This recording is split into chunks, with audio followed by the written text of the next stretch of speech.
Hello everyone, welcome to my kitchen. My name is Teacher Grice, or you can call me TG for short. And today we are going to be baking some scrumptious, delicious butternut squash cupcakes with honey, cinnamon, cream cheese frosting. Doesn't that just sound delicious?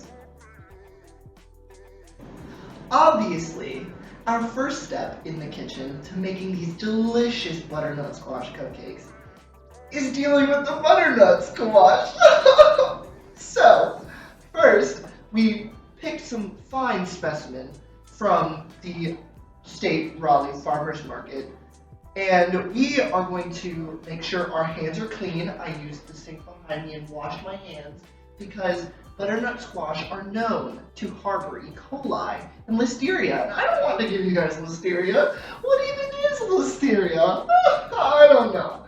So, what we're going to do is we're going to wash our butternut squash as well.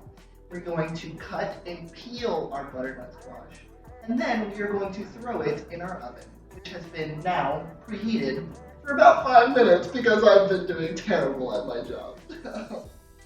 First, we are going to take our fine butternut squash, and I have already washed it. You can't tell, it's wet, wink. But first, we are going to start by chopping it into rough-sized pieces. Not fine, rough. So we're going to start by chopping the head off. Now look at this beautiful orange color. Isn't that just dandy? Okay, so we're going to discard and we're going to cut off the bottom like that. And as we are cutting into our butternut squash, let's talk about some fun butternut squash facts. Did you know that butternut squash actually originated in our fine state of Massachusetts? Well, not our, but we live in North Carolina. Why did I say our fine?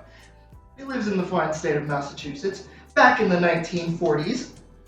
Beforehand, everybody preferred the crooked-necked squash. So imagine if these were back together and you kind of crook. Does that make sense? I think it does. Okay, so we have now cut our squash. Getting back to the program. And we are going to take all of the seeds out, and we are going to continue to cut up the butternut squash. In addition to having our butternut squash and, ripping out its insides, we are also going to make sure that we get rid of this hard coating, also known as its skin, dumbass, on the outside. So, I will demonstrate that now. You basically just,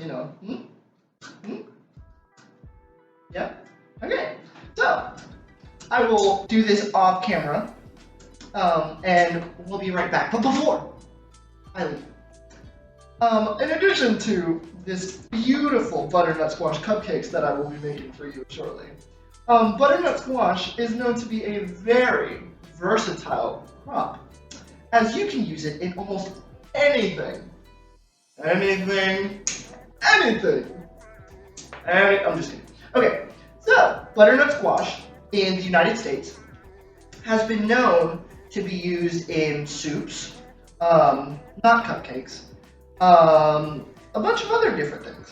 But around the world, butternut squash is also utilized in ravioli, curries, tacos, enchiladas, and just a bunch of different other things that you wouldn't even think that butternut squash would be used in. But it is, because it is what?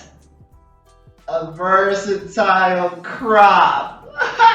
Okay, so we will be right back after I have peeled and cut all of our butternut squash.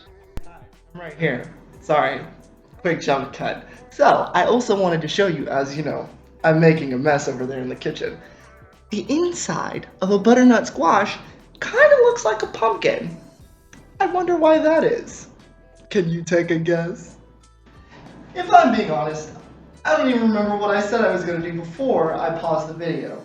So, we're just going to start here. So, now I have all of the butternut squash peeled and ready to be diced. So, like I said earlier, rough chops. So you're just going to, oh my god, that's a little too rough. We're going to cube that a little more. Stop. See? Rough. And we have our baking sheet here that we are going to put the cubes onto. So I will dice these up. Not dice. I will cut these up and I'll be right back.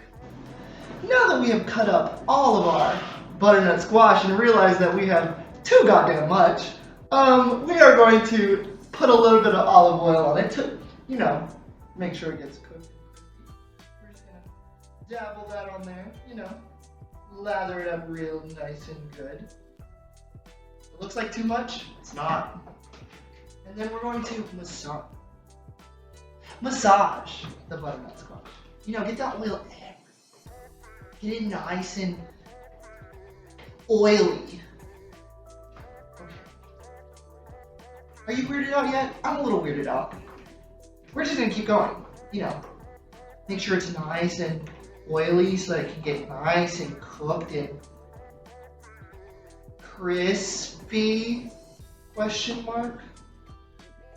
Okay, now that all of our butternut squash has been oiled and we have sufficiently buttered up our hands, we're going to put it in our oven that has been preheated to 350 degrees and, I don't know, wait to see if it's cooked.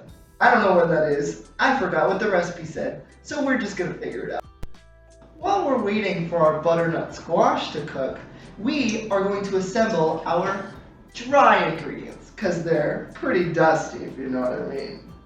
That was a terrible joke. Okay, so we have flour, baking soda, baking powder, spices, and salt. So we are going to measure each of these and put them into our dry bowl. Now that we have all of our dry ingredients in our bowl, because of that timely break, we're going to whisk them together and make sure that they are well combined and that there's not a lot of clumps, because who likes a clumpy muffin, cupcake, whatever the hell I'm making? Brief commercial break from our butternut squash cupcakes. So, I wanted to throw some facts at you guys really quickly while I'm here waiting for the butternut squash to cook, because it takes a long time, which is actually one of the cons of butternut squash, is that depending on the size of the pieces that you cut for the butternut squash, it takes a relatively long time to cook. If any of you have ever cooked pumpkin, or maybe you've cooked squash for yourself, it roughly takes about 30 minutes to an hour.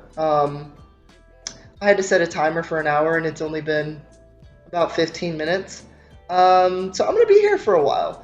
But a lot of the pros to butternut squash, which that's why I made cupcakes for you guys, to give you guys those good vitamins and nutrients. Let me stop.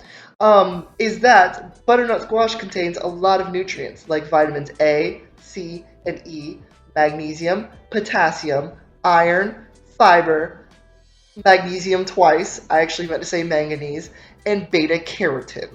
A lot of good things, as well as butternut squash provides a nutty flavor to a lot of your food. Nut. Thank you for that brief commercial break. I really appreciated that. So, up to this point, we have now diced and cooked our butternut squash. We have pureed it, mixed it up real good, and we have assembled our dry ingredients. So, as of right now, we are going to assemble our wet ingredients, including the butternut puree, white sugar, light brown sugar,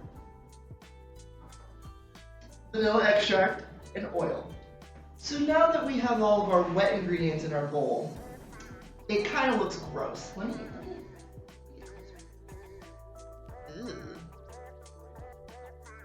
Okay. Now that we have all of our wet ingredients in our bowl, we are going to gently mix this together. I might need a whisk instead of a spatula. So, yeah, 'cause that sugar is not. I'll be right back. At this point, we have both our dry ingredients and our wet ingredients mixed together very thoroughly. So now we are going to make a well.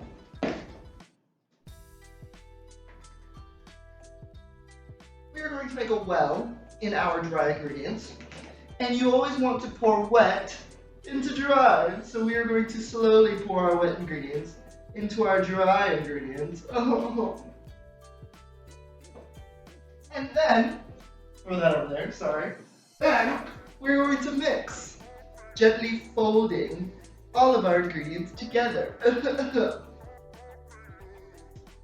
I made a mess.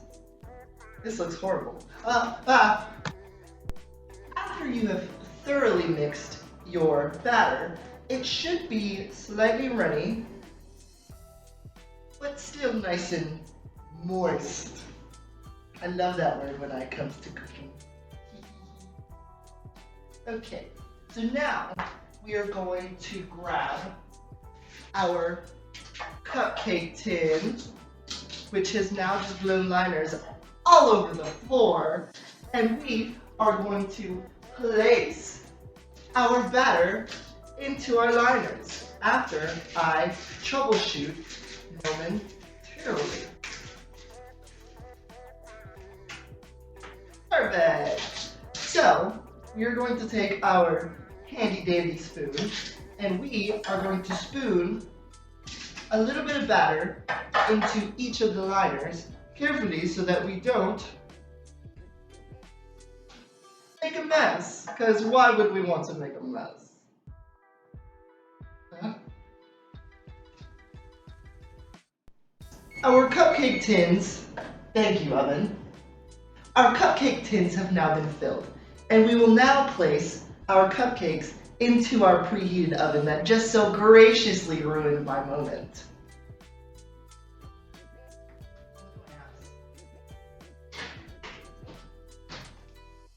And now we wait 15 minutes for them to cook.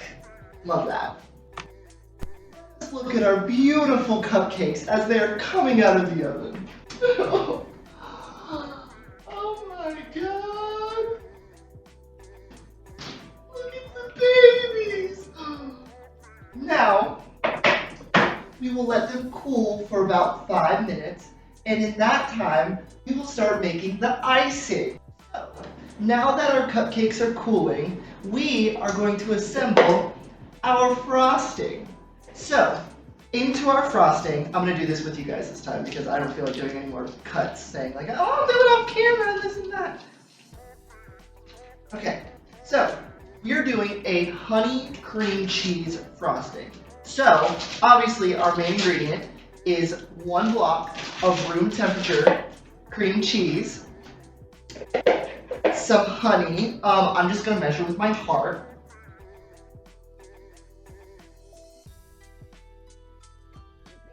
That sounds about right. Some butter. Again, we're just kind of measuring with our heart. My heart says cholesterol. And then some freshly powdered sugar. We're just gonna dump that in there. Okay. So now we're gonna mix this together as best we can. And then hopefully it comes out to look like frosting. We'll see. Hold on, I'll be right back.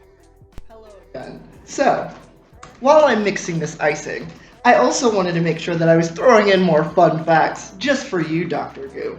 So I'm standing real up close and personal to the screen because I can't remember what these facts are, and neither can you. So, I'm going to read them off the screen now, and you're going to see me looking at them, but that's okay because that's what we're here for. We're here to learn. So, we're going to talk about the harvesting, the handling, the grading, and the storage of... This isn't butternut squash. Why did I do that? Okay, So, typically, butternut squash, just like pumpkins, is usually harvested when the skin is hardened. Kind of makes sense. You do a little pump pump, and it's done. Kind of like a steak. Butternut squash also grows on a vine similar to pumpkin because, they're relatives, they're family. So, after butternut squash is harvested off of the vines, then it is placed into storage containers, usually in a flip-flop pattern. So if the fat end is on this side and the skinny end is on this side, then you stack another one with the fat end on this side and the skinny end on this side, so that they do like a little flip-flop pattern, so that you can store more butternut squash in one container. And then there are two gradings as far as butternut squash go. There's number 1 and number 2. Simple as that. We're Americans. We do things simple. So, number 1 is obviously better than number 2. Number 1 means that there is a very uniform shape. There are very few blemishes and there are no breaks in the skin. While number 2 means that there are a few blemishes and it might be a little smaller, a little uglier. So it's a number 2. And lastly, butternut squash can be stored for about 1 to 2 months in a cold, dark place. Also dry. Make sure it's dry, because obviously we don't want no wet. Anyways, so now that our cupcakes have completely cooled, we can finally move on to our last step, which is icing the cupcakes.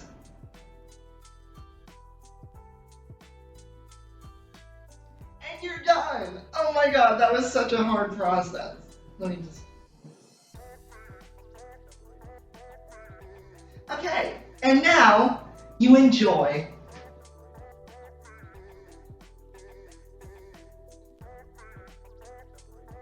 These taste like shit!